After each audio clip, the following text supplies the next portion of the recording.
Good morning. I'm Harley Schlanger from the LaRouche Organization with your daily video update for August 31st, 2022. Well, we're seeing an accelerating collapse of the Western financial system, collapsing under the weight of insane policies, the attempt to impose a global central bankers dictatorship, which is not supported by much of the world. And what we're seeing is moves accelerating toward a new financial system.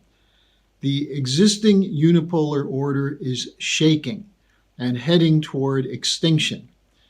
Now, many of you are happy about that, but you're fearful about what will replace it and who will be determining the policy. What I'm going to talk about today is what you can do to work with us to make sure that we get a fair and just financial system, not controlled by cartels, not controlled by the City of London or the Wall Street banks or the grain cartels or Big Pharma, but controlled by sovereign governments acting on behalf of the interests of their people. Now, the existing order is collapsing under the combined effects of inflation, a breakdown of the supply chains, which is really the end of the so-called free market, free trade system, the neoliberal system. We're seeing a breakdown of infrastructure. For example, in Jackson, Mississippi, the capital city of Mississippi, the water system broke down. There's no clean water available for a city of about 160, 170,000 people. The water pipelines are over 100 years old, and this is the case for many cities in the United States. While new cities are being built around the world, especially in the global south, with updated modern water systems, the United States has leaky pipes, has dirty water, and in the case of Jackson, Mississippi, no water. This is what's happening in the collapse of the West. The shortages, especially of energy, where we're seeing prices go through the roof of electricity, of fuel. This is not based on Putin's war, quote unquote. It's based on sanctions against Russia and against the green policy, or because of the green policy, which is shutting down the efficient supplies of electricity and energy and replacing them with inefficient, inadequate methods such as windmills and solar. Now, it also is collapsing under the weight of unpayable debt. Now, in order to protect that debt, they've used quantitative easing, that is, pumping liquidity into insolvent institutions. That's never going to work. That's why we need a bankruptcy reorganization. But the central banks have a different idea. Their idea is that you, the citizens, must endure the pain of the transition to the next phase of their control. That's what the Great Reset is.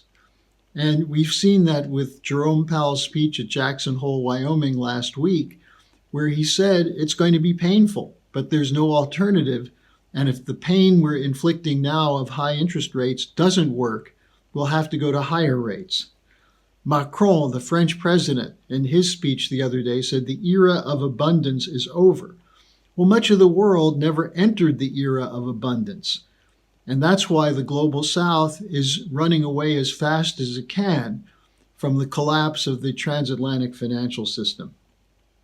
Now, this is why the Schiller Institute has initiated a fight over many, many years for a new financial architecture based on the principles of physical economy developed by Lyndon LaRouche over 50 years that start with sovereignty and fair trade, no free market, no privatization, no power in the hands of unelected billionaires.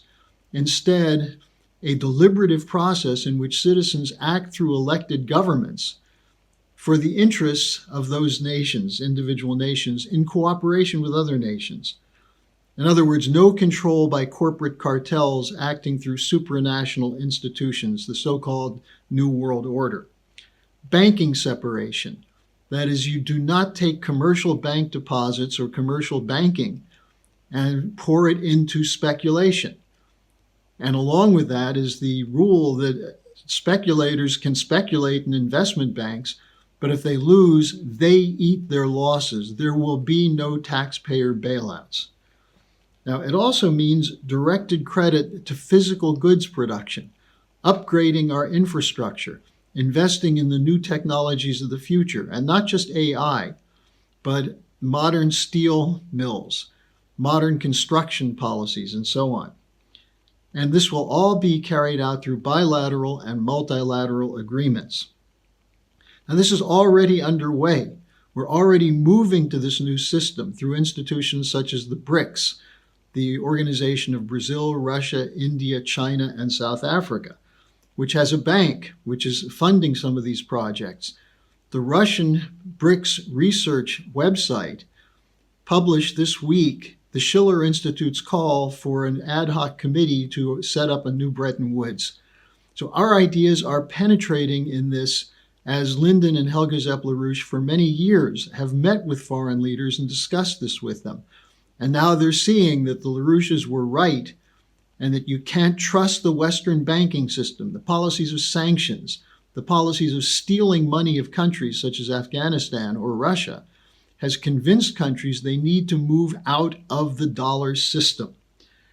So we're seeing this development with institutions such as the BRICS, the Eurasian Economic Union, which is based on a commitment to Eurasian integration, which has always been the biggest fear of the City of London, that the shift of the world economy away from London and European banking control and speculative control and spot markets and exchanges into sovereign nations negotiating bilateral and multilateral deals, that's always been their biggest fear. That's why we had 2 wars in the last century.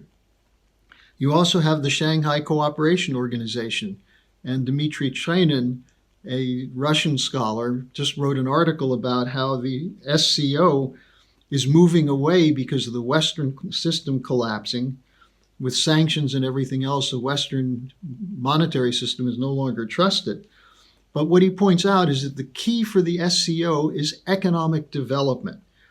And it's using alternative credit arrangements outside of the dollar, trade payments, and credit for development. These are projects such as the Belt and Road Initiative of China, the North-South Corridor connecting Russia with Iran, with India, with the countries of the Arab world. This is all happening. It's underway right now. The use of national currencies, for example, the Saudis letting the Chinese pay for Saudi oil with the yuan, the Chinese currency, or the ruble-rupee agreement between Russia and India that's being worked out. This is going to happen, whether we like it or not. But this shouldn't be seen as an attack on the Western system, but people running out of the burning building looking to construct a new architecture to protect themselves, but also to include the Western governments if, in fact, the people orient them back to what they should be, as opposed to being collection agents for the cartels. Now, Macron's idea of the end of the era of abundance, he also said the era of endless money creation is over. Well, what's to replace it? What's the alternative? Austerity? Shortages? No, countries are not going to accept that, and neither should the Western countries. We're seeing a growing rebellion against the Great Reset, against the Green New Deal. Farmers across Europe, truck drivers, taxi drivers, skilled workers, port workers. We have the majority. The problem is that because of the mass media and the censorship and the control of media by the cartels, they're convincing you that you have to endure the pain, you have to suffer this, don't worry, these guys know what they're doing. Well, the ones who know what they're doing are moving toward a top-down banker's dictatorship, which is based on scarcity and so on. Our solution is simple. Lyndon LaRouche wrote a book, There Are No Limits to Growth, in which he laid out how we can work through multilateral agreements to have continuing economic development based on new technologies, increases in energy flux density, and so on. Now, many who oppose the collapsing Wall Street City of London order are terrified that any new financial system that is global will be a continuation or an extension of the worst policies of the current system. No, that's not it at all. We take power away from those who run this current system. That's why legislation such as Glass-Steagall and the LaRouche Four Laws is so important, that we establish the traditional parameters of the American system and make that available worldwide through a new financial system that's not controlled by private central banks that are concerned with the profits for billionaires or corporate cartels like Archer Daniels Midland or Cargill, which create artificial scarcity so that you're forced to pay higher and higher prices. The key is to have an alliance of sovereign nations which collaborate. That's what the Schiller Institute and the LaRouche Organization are fighting for. That's why we created an ad hoc committee for a new Bretton Woods. And that's what we're going to be discussing at our conference on September 10th and 11th, which is an online conference that you can register for.